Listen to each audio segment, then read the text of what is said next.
నమస్తే, welcome to పోరాటగలం TV. నేటి వార్తా విశేషాలు.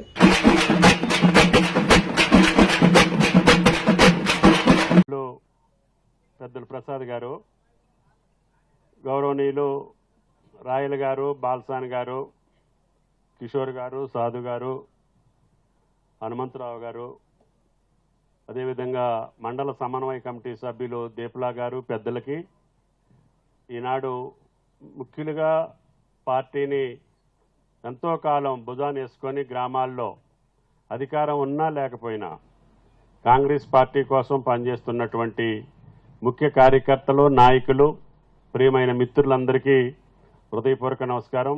పత్రికా విలేకరులకి ధన్యవాదాలు. ఈరోజు రాజకీయపరమైనటువంటి అంశాల మీద మీతోటి చర్చించి మీ ఆలోచనలు తీసుకొని మీ ఆలోచనలకు తగ్గట్టుగా పార్టీని ముందుకు తీసుకెళ్లాలని ప్రెసిడెంట్ గారు ఇందాక ఆయన గారి ఓపెనింగ్ రిమార్క్స్లో చెప్పారు. రాష్ట్ర పార్టీ కూడా ఎన్నికలు అయిన తర్వాత మళ్ళీ ఈ రోజున సంస్థాగతంగా బలోపేతం చేయటం కోసం జిల్లా యంత్రాంగాన్ని మొత్తాన్ని సమాయత్తం చేస్తున్నారు. మీరు కూడా జిల్లా ప్రెసిడెంట్ గారి యొక్క ఆదేశానుసారం మీ గ్రామాల్లో కేవలం ఈ సమన్వయ కమిటీ ఎందుకు వేసామనంటే, మనం రేపు గ్రామ కమిటీలు, మండల కమిటీలు, జిల్లా కమిటీలు పద్ధతి ప్రకారం వెళ్ళాలి కాబట్టి కొంత సమన్వయం చేయటం కోసం ముఖ్యుల్ని మీకై మీరు కూర్చొని పెట్టుకున్నారు. ఎందుకంటే మీకు ఇన్ఫర్మేషన్ రావాలన్నా, మంచి రావాలన్నా, చెడ్డ రావాలన్నా యంత్రాంగం సక్రమంగా లేదు కాబట్టి అప్పటిదాకా మనకి పర్మనెంట్ కమిటీలు వచ్చేదాకా మీరు మీ 4-5 పంచాయతీలు మీరు చూడండి. అభివృద్ధి కార్యక్రమాలతో పాటు పార్టీ కార్యక్రమాలను కూడా సమన్వయం చేయండి. మనోళ్ళందరినీ కూడా ఐక్యంగా ఉండేటట్టుగా ప్రయత్నం చేయండి. పార్టీలో ఏదైనా అవసరం వస్తే జిల్లా పార్టీని సంప్రదించి, ఇప్పుడు అరీఫ్ గారు చెప్పారు ముస్లిమ్స్కి అందుట్లో స్థానం రాలేదని, అది కేవలం 7-8 మందితోటే వేసుకున్నారు కాబట్టి రాలేదు. రేపు మనకి 10 కమిటీలు వస్తాయి, అనుబంధ సంఘాలు వస్తాయి, పార్టీ కమిటీలు వస్తాయి, అదేవిధంగా ప్రభుత్వ కమిటీల్లో కూడా అవకాశాలు వస్తాయి. కాబట్టి దయచేసి మీరు కూర్చొని ఈ యొక్క మండల కమిటీని, గ్రామ కమిటీలని, అదేవిధంగా జిల్లా పార్టీలో ఎవరు ఉండాలి, అనుబంధ సంఘాల్లో ఎవరు ఉండాలి, మన మండలం మాత్రం మీరు నిర్ణయించుకొని జిల్లా పార్టీ అధ్యక్షులకి ఇస్తే పనిచేసేటటువంటి ప్రతి ఒక్క కార్యకర్త తప్పకుండా కాల్ వేసుకొని నేను ఈ పార్టీలో నాకు ఈ కార్యక్రమం ఉంది, నాకు ఈ బాధ్యత ఉంది అని చెప్పుకోవటానికి కాంగ్రెస్ పార్టీకి తప్ప ఏ పార్టీలో కూడా ఇంత అవకాశాలు రావు. కాబట్టి దయచేసి ఎవ్వళ్ళం కూడా తొందరపడాల్సిన పని లేదు, తొట్టుపాటు పడాల్సిన పని లేదు, కంగారు పడాల్సిన పని లేదు. పార్టీ అధికారంలోకి ఉంటే అందరికీ పదవులు ఉన్నట్టే. దీని ద్వారానే రేపు మీ అందరికీ పదవులు వచ్చే అవకాశం ఉంది. రాజ్యాధికారం పరంగా రాజ్యాంగబద్ధంగా మీకు రేపు సర్పంచులు, ఆ గ్రామంలో 10-15 మంది వార్డు మెంబర్లు, సహకార సంఘాలు, డైరెక్టర్లు, ఈ రకంగా పదవులు తీసుకొని మళ్ళీ మీరు ఆ స్థానంలో కూర్చుంటే మాకు మీరు ఇచ్చినటువంటి స్థానానికి ఒక గుర్తింపు, ఒక ఆనందం, ఒక గౌరవం. నేను ఎమ్మెల్యే కావటమో, నేను మంత్రి కావటమో, కొద్దిమంది అధికారం చెలాయించటమో కాదు. ఈ పార్టీలో కష్టపడ్డటువంటి ప్రతి నాయకుడికి, కార్యకర్తకి ఆ వార్డులో, ఆ గ్రామంలో, ఆ మండలంలో, ఆ జిల్లాలో గుర్తింపు వస్తే అది పార్టీకి బలం. ఆ యొక్క నాయకత్వం చిరకాలం, చాలా కాలం పనిచేసేదానికి అవకాశం ఉంటుంది. కొన్ని రాజకీయ పార్టీలు స్థిరంగా నాయకత్వాన్ని నిలుపుకుంటారు కాబట్టి ఇప్పుడు వరకు కూడా ఆ పార్టీలు నిలబడుతున్నాయి. అదేవిధంగా ఇందిరాగాంధీ గారి యొక్క ఆలోచనల ప్రకారంగా ఉన్నటువంటి దళిత బహుజన పార్టీకి సంబంధించినటువంటి కాంగ్రెస్ పార్టీ, పేదల కోసమే ఈ పార్టీ పుట్టింది. అందుకని అధికారం ఎన్ని సంవత్సరాలు లేకపోయినా కాంగ్రెస్ పార్టీని పక్కన పెట్టగలిగే శక్తి ఎవరికి లేదు అని చెప్పి కూడా మీకు ఈ సందర్భంగా మనవి చేస్తుంది. కాబట్టి ఈనాడు రాహుల్ గాంధీ గారి నాయకత్వంలో కులగణన జరిగింది. ఈ దేశంలో అత్యధిక జనాభా ఉన్నటువంటి బీసీలకి రాజ్యాధికారం ఇవ్వాలనేది రాహుల్ గాంధీ గారి యొక్క ఆలోచన. అందుకనే భారతదేశంలో తెలంగాణ రాష్ట్రం రేవంత్ రెడ్డి గారి నాయకత్వాన కులగణన చేయగలిగినటువంటి దమ్ము, ధైర్యం ఈ యొక్క తెలంగాణ ప్రభుత్వానికి, రేవంత్ రెడ్డి గారికి దక్కింది. అందుకనే రేవంత్ రెడ్డి గారి కులగణన చేసి బీసీలు ఇంతమంది ఉన్నారు, ఈ నిష్పత్తి ప్రకారంగా వాళ్ళకి రాజ్యాధికారంలో అవకాశాలు ఇవ్వాలని చెప్పిన తర్వాతనే ఈనాడు కేంద్రంలో ఉన్నటువంటి మోడీ గారు కూడా కులగణనకు ఒప్పుకోవాల్సిన పరిస్థితి తెలంగాణ రాష్ట్రం వల్ల, కాంగ్రెస్ పార్టీ వల్ల, రేవంత్ రెడ్డి గారి వల్ల దక్కింది. అందుకని భారతదేశం మొత్తానికి ఆయన పాదయాత్ర చేసి కన్యాకుమారి నుంచి కాశ్మీర్ వరకు అధికారం వచ్చినా, స్వాతంత్రం వచ్చినా, 75 సంవత్సరాలు దాటిపోయినా అందరికీ అవకాశాలు రాలేదనే రాహుల్ గాంధీ గారు ఈనాడు కులగణనకి భారతదేశం మొత్తానికి ఒప్పించారు. నేను రేపు మళ్ళీ కర్ణాటకలో జరగబోతా ఉంది. అన్ని రాష్ట్రాల్లో కూడా కేంద్రం చేయాల్సిన పరిస్థితిని దాపురించింది.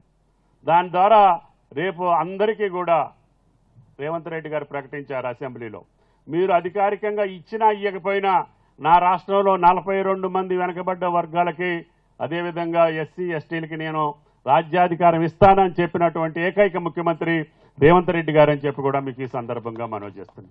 అదేవిధంగా ఎస్సీ కేటగరైజేషన్ మీరు చూశారు. మన చిన్నప్పటి నుంచి కులాల పంచాయతీ జరిగింది. ఆ కులంలోనే మేము వెనకబడ్డాం, మేము ముందుండాం, మాకు అవకాశాలు ఇవ్వాలని చెప్పి దెబ్బలాడి పోరాటాలు చేస్తే మొన్న కేటగరైజేషన్ కూడా మనమే చేశాం, మనమే ముందు అమలు చేశాం. వాళ్ళకి ఉద్యోగాలతో పాటు రాజ్యాధికారంలో కూడా వాళ్ళ యొక్క జనాభా నిష్పత్తి ప్రకారంగా ఇవ్వాలి అని చెప్పి ఎస్సీలను కూడా మనం ఫైనల్ చేసి పెట్టాం. అంటే సుదీర్ఘంగా పెండింగ్లో ఉన్నటువంటి ప్రధాన సమస్యలు కులగణన, అదేవిధంగా ఒక పక్క ఎస్సీ కేటగరైజేషన్, ఈ రెండు పూర్తి చేసినటువంటి ఏకైక రాష్ట్రం తెలంగాణ రాష్ట్రం, రేవంత్ రెడ్డి గారి రాష్ట్రం అని చెప్పి మీకు ఈ సందర్భంగా మనం చేస్తున్నాం. సమస్యలు చెప్పారు. మీరు అభివృద్ధిని గురించి నాకు గుర్తు చేయటమే, చేసిన పనులు అయినయా లేదా, చెప్పిన పని అయిందా లేదా. నేను మీ గ్రామానికి ఇప్పటికీ 536 రోజులు అయింది నేను అధికారంలోకి వచ్చి. మీ దగ్గరికి 236 సార్లు వచ్చా, 260 సార్లు వచ్చా. అంటే రోజు ఇడిచి రోజు మీ నియోజకవర్గానికి వస్తున్నా, రోజు ఇడిచి రోజు అన్ని నియోజకవర్గాలకి వెళ్తున్నా, అన్ని జిల్లాలకి వెళ్తున్నా, అన్ని రాష్ట్రాలకి అవకాశం ఉన్న కాడికి వెళ్తున్నా, 2-3 దేశాలకు కూడా వెళ్ళొచ్చిన. అయినా సరే రోజు ఇడిచి రోజు ఖమ్మం నియోజకవర్గాన్ని టచ్ చేస్తున్నా. అది డివిజన్లో కావచ్చు, పంచాయతీలో కావచ్చు, మీటింగ్ కావచ్చు. కాబట్టి దయచేసి మీరు ఆలోచన చేయాల్సింది, నాకు మీరు ఇచ్చినటువంటి గౌరవం జన్మలకి మర్చిపోనని చెప్పి కూడా ఈ సందర్భంగా మనం చెప్తాం. నా కోరిక గోదావరి జలాలు ఖమ్మం ఉమ్మడి జిల్లాని సస్యశ్యామలం చేయాలి. అదేవిధంగా భారతదేశంలో జాతీయ రహదారులు నెట్వర్క్ ఉన్నటువంటి ఏకైక జిల్లా, నెంబర్ 1 జిల్లా మన ఖమ్మం జిల్లా కావాలనేది నా ఆకాంక్ష. వాటన్నింటినీ పూర్తి చేసేటటువంటి బాధ్యత నాకు మళ్ళీ వచ్చింది. అదేవిధంగా మీ గ్రామాల్లో మీరు రజబలి నగర్ కావచ్చు, దోనబండ కావచ్చు, లేకపోతే కొర్లబొడుతండా కావచ్చు, ప్రతి గ్రామానికి మంచినీళ్ళు ఇచ్చినటువంటి ఘనత కూడా నేనే తీసుకున్నా ఆ రోజుల్లో కూడా అపోజిషన్లో. అదేవిధంగా ఇప్పుడు రహదారులు వేసే కార్యక్రమం కూడా నేనే చేసి పెట్టాను. ఇంకా మిగిలిన డొంక రోడ్లు ఉన్నాయి. మీకు ఈ నెలలోనే ఇంకొక 50 కోట్లు మీ మండలానికి డొంక రోడ్లు అన్నీ వస్తాయి.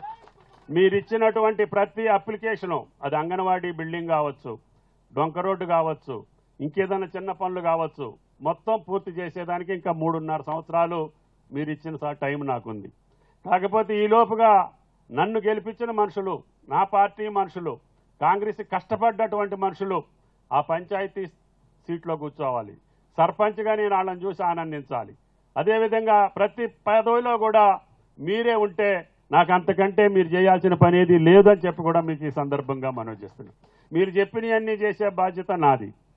మీరు గ్రామంలో ప్రజల్ని మెప్పించి ఒప్పించి మీరు పదవిలో కూర్చోవలసిన బాధ్యత మీది. ఇప్పటికే 500-600 కోట్ల రూపాయలు ఈ మండలానికి తీసుకొచ్చాం. ఇంకొక 500-600 కోట్లు పెట్టడానికి కూడా ముఖ్యమంత్రి గారిని ఒప్పించి చేపించే బాధ్యత నాది. అదేవిధంగా రాష్ట్ర వ్యాప్తంగా ఇప్పుడు రమేష్ గారు కొంతమంది అడిగారు, ఏ పథకాలు ఏ రకంగా జరుగుతున్నాయో. గత సంవత్సరంన్నర కాలంగా భారతదేశంలో చిన్న రాష్ట్రం, కొత్త రాష్ట్రం, కష్టాల్లో ఉన్న వ్యవస్థలన్నీ చిన్నాభిన్నం చేసి వెళ్ళినా మనం వడ్డీకే 6-7 వేల కోట్లు ప్రతి నెల కట్టాల్సిన అవసరం ఉన్న డిఫిసిట్ బడ్జెట్లో కూడా 36,000 కోట్లు నేరుగా ఈ 18 నెలల్లో రైతుల జేబుల్లోకి ఇచ్చినటువంటి ఏకైక ముఖ్యమంత్రి రేవంత్ రెడ్డి గారు అని చెప్పి మీకు ఈ సందర్భంగా మనం చేస్తాం. 21,000 కోట్లు రుణమాఫీ కింద ఇచ్చాం, రైతు భరోసా కింద 10,000 కోట్లు ఇచ్చాం, రైతు బీమా కింద 3,000 కోట్లు ఇచ్చాం. ఇంకా ఇవ్వాల్సినటువంటి అవసరం ఉంది. అందుకని ఇంకా పథకాలు కొత్తయండి, పాత పథకాలు కొనసాగిస్తున్నాం. ఎప్పుడు కూడా భారతదేశంలో మన్మోహన్ సింగ్ గారు ఉన్నప్పుడు మాత్రమే దేశం మొత్తం రుణమాఫీ జరిగింది 70,000 కోట్లు దేశం మొత్తానికి. ఇప్పుడు ఒక తెలంగాణలోనే 21,000 కోట్లు మొదటి సంవత్సరంలో. ఏ రాష్ట్రం కూడా అంత ధైర్యం చేయలేదు. 2 లక్షల వరకు ఇస్తానని చెప్పాడు, అంతవరకు ఇచ్చాడు. మాకు వచ్చిన పేర్లన్నీ కూడా సమతూకం చేశాం. పైన ఉన్నటి వాటికి 2 లక్షల వరకు ముఖ్యమంత్రి గారు మాట నిలుపుకున్నారు. రైతు భరోసా కూడా వాళ్ళు ఎగ్గొట్టెళ్ళినా కూడా 10,000 కోట్లు మీ ఖాతాలో వేశాం. రైతు బీమా కంటిన్యూ చేస్తున్నాం. ఇంకా ఇందాక చెప్పినటువంటి డ్రిప్ కానీ, మెకనైజేషన్ కానీ, సబ్సిడీలు కానీ, విత్తనాలు కానీ, మీరు పండించిన ప్రతి పంటని కూడా గిట్టుబాటు ధరకు కొని సంవత్సరానికి 10,000 కోట్లు నష్టం వస్తున్న గవర్నమెంట్కి రైతులు నిలబెట్టాలని చెప్పి ముందుకెళ్తున్నటువంటి ముఖ్యమంత్రి రేవంత్ రెడ్డి గారు. అందుకని నేను నిన్న ఉదయం కూడా చెప్పొచ్చా, అన్నా మృగశిర కార్తె వచ్చింది, ఇవాళ ఇది పౌర్ణమి, ఏరువాక పౌర్ణమి. మీరు ఈ రోజున నాకు రైతు భరోసా కూడా నా రైతులకి ఈ విత్తనాలు పెట్టే లోపల, నాట్లేసే లోపలనే మొత్తం ఇవ్వాలని చెప్పొచ్చు. కానీ అన్న నేను రేపు ఎల్లుంట్లో కూర్చొని ఆర్థిక మంత్రితోటి గారు మాట్లాడి తప్పకుండా ఈ నెలలోనే ప్రతి రైతుకి 10,000 కోట్ల రూపాయలు సుమారు రైతు బోనస్ తోటి సహా వాళ్ళ జేబుల్లో పెట్టే బాధ్యత నాది అని చెప్పినటువంటి ముఖ్యమంత్రి. ఇబ్బందే ఒక పక్క ఉద్యోగస్తులు, వాళ్ళ బాకీలు మీరు మనం చూసారు. 5 డిఏలు ఇవ్వాలి, 10,000 15,000 కోట్లు వాళ్ళకి కట్టాలి. పాత బిల్లులు 40,000 కోట్లు కట్టాలి. పనిచేసినటువంటి కాంట్రాక్టర్లు కట్టాల్సినవి R&B, ఇరిగేషను, మిగతా శాఖల్లో. ఇంకా పెన్షనర్స్కి ఒక 10,000 కోట్లు కట్టాలి. అవన్నీ కూడా గత ప్రభుత్వం చేసినటువంటి బాకీలన్నీ కూడా మన మీద పడ్డాయి. అయినా సరే ముఖ్యమంత్రి గుండె ధైర్యంతో ముందుకెళ్తా ఉన్నాడు. వాళ్ళనే ముఖ్యమంత్రిని మనం బలోపేతం చేయాలి. భారతదేశంలో కాంగ్రెస్ పార్టీ మళ్ళీ రావాలి అని అంటే మన రాష్ట్ర పరిపాలన కానీ, అదేవిధంగా పథకాలు కానీ దేశానికి ఆదర్శంగా ఉండాలి. అందుకని ఇప్పుడు ఏ రాష్ట్రంలో చూసినా మాకు తెలంగాణ మోడల్ కావాలని అడిగే పరిస్థితి వచ్చింది మోడీ గారిని. అందుకని ఆ రాష్ట్ర ప్రజల యొక్క ఒత్తిడికి కులగణన మొదలుపెట్టాడు, ఎస్సీ కేటగరైజేషన్ మొదలుపెట్టారు. అందుకనే రాహుల్ గాంధీ గారు ఇచ్చినటువంటి ఆలోచన ప్రకారంగానే రేవంత్ రెడ్డి గారు ముందుకెళ్తున్నారు. కొన్ని కష్టాలున్నా కూడా వెనకడుగేసే ప్రశ్నే లేదు. మీరు ఇందాక చాలామంది దేవ్ సింగ్ లాంటి వాళ్ళు చెప్పారు, మన పథకాలని మీరు ఏ ఊరు కావూరు, ఇందాక పూర్ణాళ గ్రామం వెళ్ళినప్పుడు ఎంతమందికి రుణమాఫీ జరిగింది పేర్లతో సహా చదివాడు. ఎంతమందికి కళ్యాణ లక్ష్మి ఇచ్చాం, ఎంతమందికి తెల్ల కార్డులు ఇచ్చాం, ఎంతమందికి ఇళ్ళు ఇచ్చాం, ఆ ఊళ్ళో జరిగిన ప్రతి కార్యక్రమాన్ని కూడా పూర్ణ నోట్ చేసి పెట్టుకొని ఆ పేర్లతో సహా చదివారు. ఇవ్వాలి, ఇంకా పేదవాళ్ళు ఉంటే ఇవ్వాల్సిన అవసరం ఉంది. నాకు 3,500 ఇళ్ళు ఇచ్చారు ముఖ్యమంత్రి గారు. మీకు చెప్పాను, నిరుపేద ఇవ్వండి, గుడిసెలు ఉన్నోడికి ఇవ్వండి, ముందు గుడిసెలు ఉన్నోళ్ళని పట్టుకొని రాండి అని సమన్వయ కమిటీకి చెప్పాను. మీ గ్రామాలకు వచ్చినప్పుడు మీకు కూడా చెప్పాను, ఇద్దాం. మళ్ళీ కొద్దిగా రేకులు ఉన్నోళ్ళకో వాళ్ళకో ఆసరా ఉన్నోళ్ళకి నెక్స్ట్ సీజన్లో ఇచ్చుకుందాం. కాబట్టి ఖమ్మం నియోజకవర్గంలో జనాభా ఎక్కువ, దగ్గరగా 4-5 లక్షల మంది జనాభా ఉన్నారు. చుట్టుపక్కల అన్ని నియోజకవర్గాల నుంచి పేదలు వచ్చి పనిచేసుకుని బతికే పరిస్థితి ఉంది. వాళ్ళందరికీ కట్టాల్సిన అవసరం ఉంది. గతంలో నేనున్నప్పుడు సుమారు 10,000 ఇళ్ళు శాంక్షన్ చేసా. ఇంకా అందుట్లో కొన్ని కట్టాల్సినటువంటి అవసరం ఉంది. కొంతమందికి ఇళ్ల స్థలాలు ఇవ్వాల్సినటువంటి అవసరం ఉంది. అద్దెలకుండి ఎక్కడోసారి కడుపు నింపుకునేటటువంటి పేదలు ఉన్నారు. కాబట్టి మీ మండలం ఒక ఎత్తు, కార్పొరేషన్ కూడా చూసుకోవాల్సినటువంటి బాధ్యత ఉంది. కాబట్టి ముఖ్యమంత్రి గారితో సంప్రదించి ఇంకా మీకు వెసులుబాటు వచ్చేటట్టుగా నేను కార్యక్రమాలు చేసుకోగలుగుతాను. రేపు మీ మండలం ఇప్పుడు బంగారపు తునక అయింది. ఇందాక నేను అడిగితే ఇక్కడ ఎంత అవుతుంది అంటే మీరు కొనలేరు, రండి వెళ్ళిపోండి అని చెప్తున్నారు. ఏ తారా? ఎందుకంటే అభివృద్ధి వస్తూ ఉంటే, రహదారులు వస్తూ ఉంటే, ఇన్స్టిట్యూషన్స్ వస్తూ ఉంటే, ఈ రోజున తెలంగాణ రాష్ట్రంలో నేను చెప్తున్నా, ఏ జిల్లా వాడైనా సరే, అటు కొత్తగూడెం కావచ్చు, నల్గొండ కావచ్చు, కృష్ణా జిల్లా వాళ్ళు కూడా ఎక్కడ ఇల్లు కట్టుకొని ఉండాలి అని అనుకుంటే వాళ్ళందరూ పిల్లా జిల్లా కూర్చొని భార్యతో ఆలోచిస్తే మనం ఖమ్మం పోదాం, ఖమ్మం మంచిగా ఉందని చెప్తున్నారు. ల్యాండ్ ఆర్డర్ ప్రశాంతంగా ఉండాలి, ఎవరి పైన వాళ్ళు చేసుకొని ఆనందంగా బతికేటట్టు ఉండాలి. రాజకీయ పార్టీలు ఎన్నున్నా కూడా అందరం కలిసిమెలిసి ఉండేటట్టుగా ఉండాలి. అభివృద్ధిని కొనసాగించేటట్టుగా ఉండాలి. అభివృద్ధి ముందుకెళ్తా ఉంటే ఖమ్మం ఇంకా అభివృద్ధి జరిగేదానికి అవకాశం ఉంది. ఈనాడు హైదరాబాద్ తోటి పోటీగా మన సుఖ సంతోషాలతో ఉండాలి. అందుకని ఇబ్బందులు వస్తుంటాయి. మన ఇంట్లో ఎన్నైతే కష్టాలు వస్తాయో ప్రభుత్వానికి అంతకంటే 100 కష్టాలు వస్తాయి. మీరు ఇంట్లో ఎట్లా సరి చేసుకుంటున్నారో ఊళ్ళో అట్లా సరి చేసుకోండి. ఊళ్ళో ఎట్లా సరి చేసుకుంటున్నారో మండలంలో అట్లా సరి చేసుకోండి. మండలాన్ని నియోజకవర్గం అందరం కలిసి సరి చేసుకోవాలి. అందరూ మనోళ్లే పదవుల్లోకి రావాలి. పరిపాలన సక్రమంగా జరిగేటట్టుగా చూడాలి. అదే వేరే పార్టీలు వస్తే మన పథకాలని దుర్వినియోగం చేసే అవకాశం ఉంటుంది. పేదలకు అందకుండా చేసే అవకాశం వస్తుంది. సరైనటువంటి వాళ్ళకి న్యాయం జరగని పరిస్థితి వస్తుంది. ఎందుకంటే నేను అప్పుడు సర్పంచ్, అక్కడ ఎవరుంటే వాళ్ళకి మాట వినాల్సిన పరిస్థితి వస్తుంది. అక్కడ ఎంపీటీసీయో మండల ప్రెసిడెంటో ఎంపీపీయో చెప్పిన పనులు నేను చేయాల్సిన పరిస్థితి వస్తే అక్కడ నా పార్టీకి సంబంధించిన వ్యక్తి ఆ కుర్చీలో కూర్చుంటే మనకు కావలసినటువంటి నిరుపేదకు అవకాశం వస్తుంది. కాబట్టి దయచేసి మీ పదవులు ముఖ్యం. మంత్రి పదవుల కంటే కూడా మీ గ్రామ పదవుల్లో ఉండేవాళ్లే ముఖ్యం. ఎందుకంటే ప్రతి ఒక్కడికి న్యాయం చేసే శక్తి కానీ, ఆలోచన కానీ, ఆ అవగాహన కానీ మీకు తప్ప మాకు ఉండదు. ఆ దొనబండలోనో లేకపోతే కొర్లబోడు తండాలో ఎవరు పేద, ఎవరికి ఇల్లు కట్టాలి, ఎవరికి పెన్షన్ ఇవ్వాలి, ఎవరికి కార్డు ఇవ్వాలి, ఎవరికి ఏం చేయాలనేది మీకు తెలిసినంత భగవంతుడికి కూడా తెలియదు. అందుకని ఇందాక చాలామంది మిత్రులు నాకు సంతోషం వేసింది. మనకి ఎన్ని ఇబ్బందులున్నా, ఎన్ని కోరికలున్నా అందరం కలిసి ఉంటేనే మనం విజయం సాధిస్తామని చెప్పారు. మీరు అదొక్కటి ఐకమత్యంగా ఉండే ప్రయత్నం చేయండి. పదవులు అటంతటికి అయ్యే వస్తాయి. ఉరుకులు పెడితే పదవులు రావు, ఆరాట పడితే పదవులు రావు, కంగారు పడితే పదవులు రావు, తొందర పడితే ఇబ్బంది అవుతుంది. అందుకని పార్టీని నమ్ముకున్నటువంటి వాళ్ళకి ఒకరోజు అటు ఇటు కావచ్చు, కానీ తప్పకుండా అందరికీ గౌరవం దక్కాలనేది కాంగ్రెస్ పార్టీ నినాదం అని చెప్పి కూడా మీకు ఈ సందర్భంగా మనం చేస్తున్నాం. అందుకని నటరాజన్ గారు వచ్చిన దగ్గర నుంచి ఆమె గారు సీరియస్గా జిల్లాల వారీగా మాతోటి మాట్లాడారు, పెద్దలందరితోటి మాట్లాడారు. రాహుల్ గాంధీ గారికి చెప్పారు, ఈ జిల్లాలో ఈ పని చేయాలి, ఈ జిల్లాలో వీళ్ళని గుర్తించాలి, ఈ జిల్లాలో ఈ రకంగా ముందుకెళ్ళాలి అని చెప్పి ఆమె డీటెయిల్గా చెప్పింది. ముఖ్యమంత్రి గారు కూడా ఈరోజు కేంద్ర పార్టీ యొక్క సూచనల ప్రకారంగా వెళ్లాల్సిన పరిస్థితి వచ్చింది. నిన్న మంత్రి పదవులు ఇస్తా ఉంటే ఒకళ్ళకి ఎస్సీ మాలకి ఇవ్వాలి, ఒకళ్ళు ఎస్సీ మాదికి ఇవ్వాలి, ఒకళ్ళు బీసీ ముదిరాజుకి ఇవ్వాలని చెప్పి నటరాజన్ గారి సూచన మేరకి ఈ జిల్లాలో సమతుల్యాన్ని పాటించినటువంటి కాంగ్రెస్ పార్టీ తెలంగాణ రాష్ట్రం రేవంత్ రెడ్డి గారి ప్రభుత్వం అని చెప్పి కూడా మీకు ఈ సందర్భంగా మనం చెప్తాం. ఇంకా 2-3 పదవుల్లో ఇంకా లంబాడీలకు ఇవ్వాలి, ముస్లిమ్స్కి ఇవ్వాలి, ఇంకొక పదవి లేని జిల్లాలకు ఇవ్వాలని ముఖ్యమంత్రి గారు ఆలోచన. వీటినన్నింటినీ సమన్వయం చేయాలంటే ఇందాక మోతీలాల్ చెప్పినట్లుగా పదవులు 1-2 ఉంటాయి, కోరుకునేవాళ్ళు 10 మంది ఉంటారు. కాబట్టి ప్రజా అభిప్రాయాన్ని చూరగొనేటట్టుగా ఆ పదవి కావాల్సిన వాళ్ళు ప్రయత్నం చేసుకోవాలి, కష్టపడాలి. పదవులు ఒకే రోజు రావు. కొంతమందికి అదృష్టవశాత్తు బై లక్కులో 1-2 సార్లు వచ్చినా అవి శాశ్వతంగా నిలబడవు. ప్రజల్లో ఉంచొచ్చినటువంటి పదవే శాశ్వతంగా ఉంటుంది. కాబట్టి ప్రజాభిమానానికి ఏం చేయాలో మీరు మీ మండలాల్లో, మీ గ్రామాల్లో మీరు కష్టపడండి. మీకు చేయూతనిచ్చే అభివృద్ధి కార్యక్రమాలన్నీ చేసే బాధ్యత మీ మనిషిగా నాది అని చెప్పి మీకు ఈ సందర్భంగా మనం చేస్తున్నాం. కాబట్టి ఎవళ్ళం కూడా నేను మీరు ఎప్పుడు పిలిస్తే అప్పుడు, ఏ తండాకి పిలిస్తే ఆ తండా వచ్చే బాధ్యత నాది.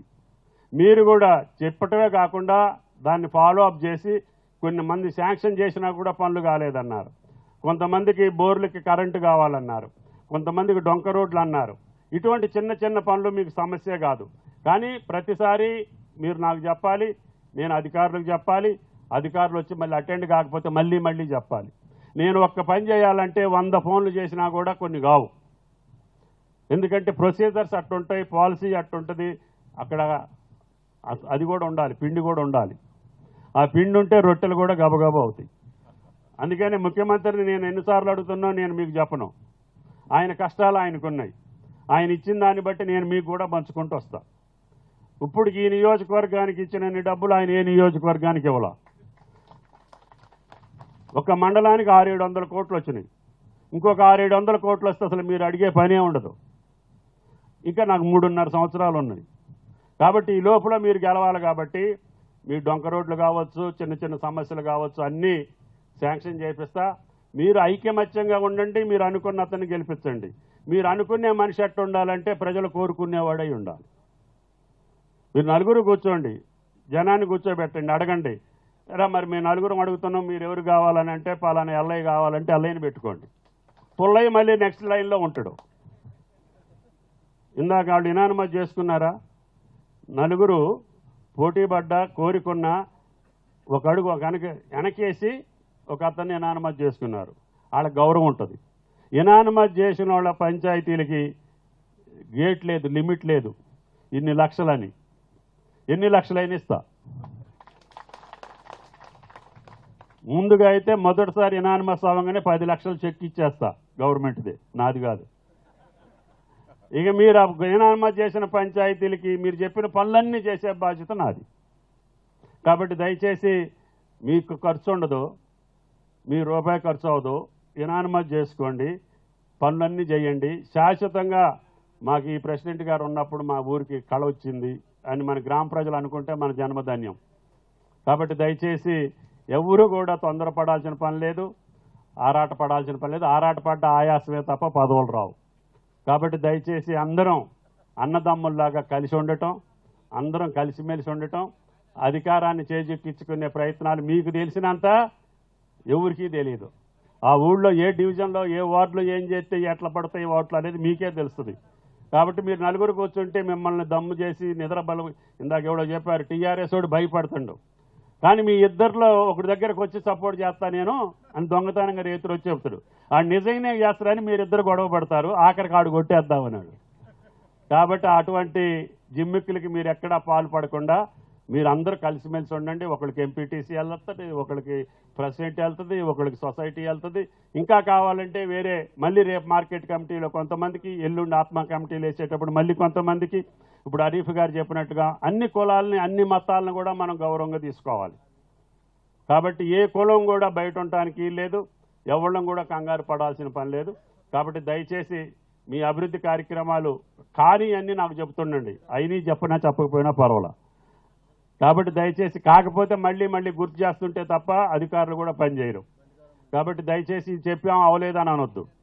నేను కోప్పడ్డా కూడా 10 సార్లు చెప్పండి, నాకు 10 సార్లు చెప్తే తీసుకొస్తుంది, తీసుకొచ్చినా కూడా చెప్పండి. ఎందుకంటే నేను కూడా మళ్ళీ అధికారిని మందలియాలి. కాబట్టి దయచేసి మీరు మొకమాట పడొద్దు. నేను మంత్రి కింద లెక్క కాదు, మీలో ఒకటిగా లెక్కేసుకోండి. కాబట్టి దయచేసి మనం అభివృద్ధితో పాటు ఆదర్శంగా ఉండాలి. ఇందాకెళ్ళి వాళ్ళు చెప్తారు ఎవడో మట్టి దోలిగిపోయింది అంటారు, మనవాళ్ళకి ఆ పేరు రావద్దు. ఇంకెవడో ఏదో చేసిండు అంటారు, మందు అమ్మిండి అంటారు, మనకు ఆ పేరు రావద్దు. ఇంకెవడో గంజాయి అమ్మిండి అంటారు, మనకు ఆ పేరు రావద్దు. మన క్యారెక్టరే మనకి శ్రీరామరక్ష. కాబట్టి మనం ఎంత నిజాయితీగా ఉంటామో ఎవడైనా సరే మిమ్మల్ని తీసుకొని వెళ్లాల్సిందే. కాబట్టి దయచేసి క్యారెక్టర్ నిలుపుకోండి, కమిట్మెంట్ తోటి ఉండండి, పార్టీకి కట్టుబడి ఉండండి, అందరూ కలిసిమెలిసి ఉండండి. విజయం మీదే అని చెప్పి మీకు ఈ సందర్భంగా మనం చేస్తూ అందరి దగ్గర సెలవు తీసుకుంటున్నా. మరి భోజనం పెడితే